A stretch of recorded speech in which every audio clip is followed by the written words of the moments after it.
TVET Colleges around Kimberley are mainly flooded by walk-ins as students try to further their studies. Let's bring in now our colleague Reginald Witbooi, who is in Kimberley. Reginald, good morning to you once again. What's the latest?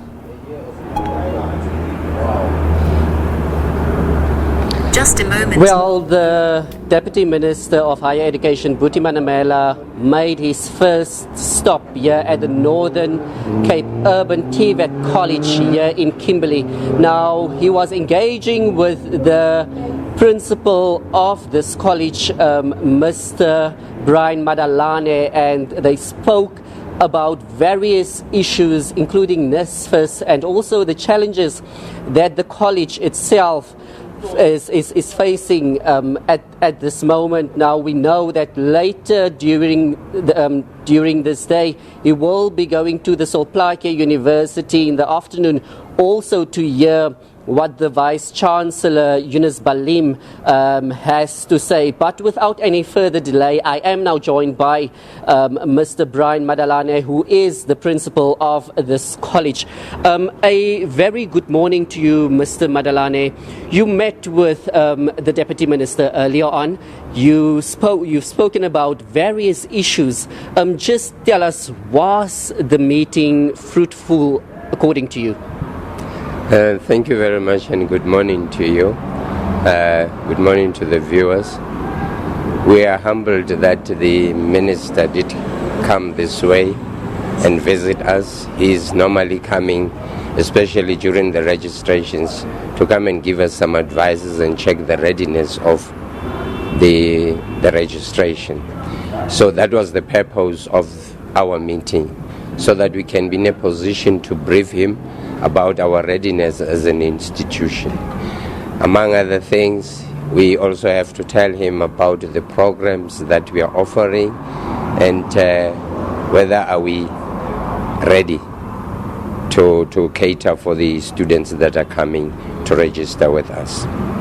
You are speaking about registration. Well, are you ready?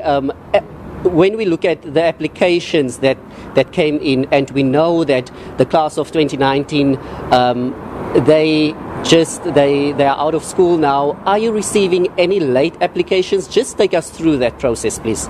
Okay. Registration started early November. We had to start with the online. There were quite a number of students who did applications through online, the new students, and this week again there were walk-ins that we catered for in order to assist them to be able to register with an institution. Yes, we are still going to be registering others. We know that even if there is an online system, it seems as if people still prefer to come physically to an institution and do some applications. So there is still space in some of our campuses, and we'll be accommodating the new students also so that they can be assisted to do that. In the assistance, the NSFAS will be here to assist them so that they can apply for bursaries if they did not apply for bursaries, because the NSFAS window for the application started in September and closed in December. So they still have another chance for them to come and do the registration with application with NSFAS through the institution. Now, you've also engaged with the Deputy Minister regarding the National Student Financial Aid Scheme, as you've correctly stated. I've spoken to a student earlier on, and she was telling me that yesterday she received actually an SMS from NSFAS telling her that they are not going to pay for her 2019 fees. Do you get that there are students like her that when they apply and then NSFAS comes and tell them that we are not going to pay for your studies? You know, once we start assisting the students, remember that it is the contract between the NSFAS and the students. That is why they're communicating directly with them. What happens is that we also try and assist the students in that regard to check why NSFAS has not approved or has approved but has delayed with the payment.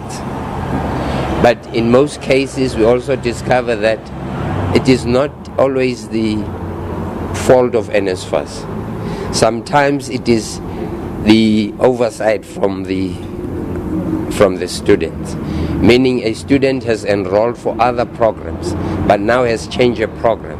NSFAS would not pay in any way in that regard. Or a student has failed, and if a student has failed, NSFAS would not. I don't have the details of that particular case, but if a student was able to come here and we are able to check with NSFAS, today NSFAS people are here.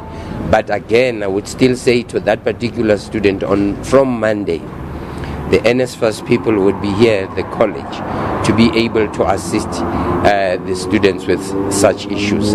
They do happen, these things do happen, but because there is sometimes either a system error or a human error, therefore we are able to intervene and start checking what is it that we can do to assist the students in getting their NSFAS money. Thank you very much. Well, Desiree, that was the Northern Cape Urban TVET College Principal, Mr. Brian Madalane, telling us about the challenges and also that meeting that took place earlier on with the Deputy Minister of Higher Education, Buti Manamela. Mr. Madalane is saying that they are facing challenges like walk-ins, people who are or prospective students who are applying late to further their careers at this college, and also speaking in terms of the National Student Financial Aid schemes, the challenges there. But we will be speaking to the Deputy Minister later on, and we will be having a crossing with him in the On Point program later this afternoon. But with that said, it's back to you in studio. Well, thank you there for that update.